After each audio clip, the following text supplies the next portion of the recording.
We start our coverage with the Pro Stock semifinals. Michigan's Dave Canners in a Hornet, Indiana's Bob Glidden in a Mustang. Remember now, the man that gets to the far end of the strip first makes it to the finals where the big money is. The staging lights show the cars are both in position.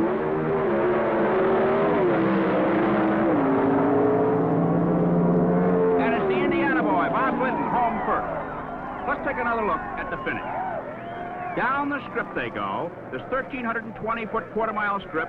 Glidden arrives first in less than 9 seconds at 153.84 miles an hour. That from a standing start. Tire burnouts, an interesting, exciting, and necessary preliminary to all drag racing. It cleans the tires and makes them tacky for better traction. Wayne Gap of Michigan, the fastest qualifier, a four-door Maverick, going against three-time Winternationals champion Bill Grumpy Jenkins of Pennsylvania. The winner meets Glidden in the final. They're staged and ready to go, and everyone is waiting to see if the fastest qualifier Gap will beat the pro Jenkins.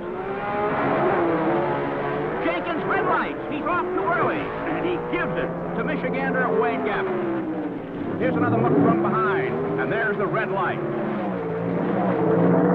Well, not everyone here at Pomona is concerned with speed today. We'll be back for the Pro Stock finals before this man pedals his quarter mile.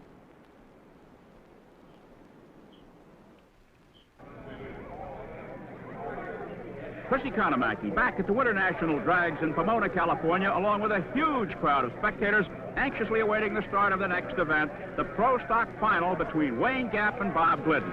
Earlier, we had a chance to chat with both of them. First, Wayne Gap. Wayne, what is different about Pro Stock dragging, let's say AA or funny cars? Well, Pro Stock is limited by rules. We have to run carburetors, we have to run gasoline. We're limited on displacement. The cars have to weigh so many pounds per cubic inch, so we're pretty well tied down. You might also add that we have to run stock-bodied cars. You have to have sheet metal, doors, windows, and the wheels in the correct place and so forth. What does that mean from a standpoint of being successful? Well, it means that you have to have a scientifically engineered car. The cars are built from the ground up.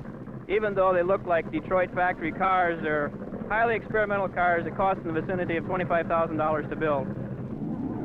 In 70,000 miles of crisscrossing the country, in 20 major meets, Bob Glidden earned #1 in Pro Stock racing. Firstly, congratulations, Bob, but it's a new year. What is the Pro Stock outlook for 1975?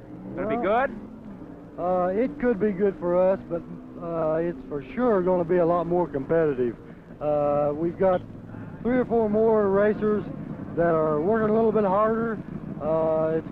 It's just in plain words, it's going to be a lot more competitive this year. And those are the two men who will face one another in the Pro Stock finals coming up. $12,900 to the winner and only $4,100 to the loser. Here's Melanie Vince, a neighbor of Bob Glidden's from Beach Grove, Indiana.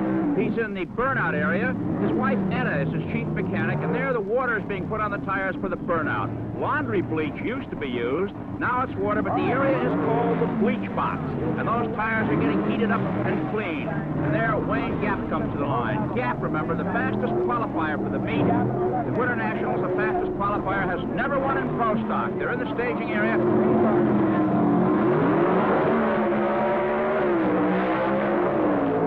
Glidden on the inside. Gap in the far lane, and Bob Glidden does it. And there, Melanie is really happy for her Indiana neighbor.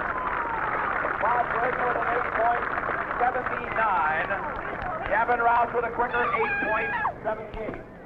And an example of how close the competition is, Glidden's speed through the trap, 154.10 miles an hour. He won. He got there first, but it was slower than Gap's at 154.37. And in the elapsed time department, Glidden came home in 8.797 seconds, slower than Gap, 8.781. Why the difference? Bob Glidden got off the line first by a tick of the watch.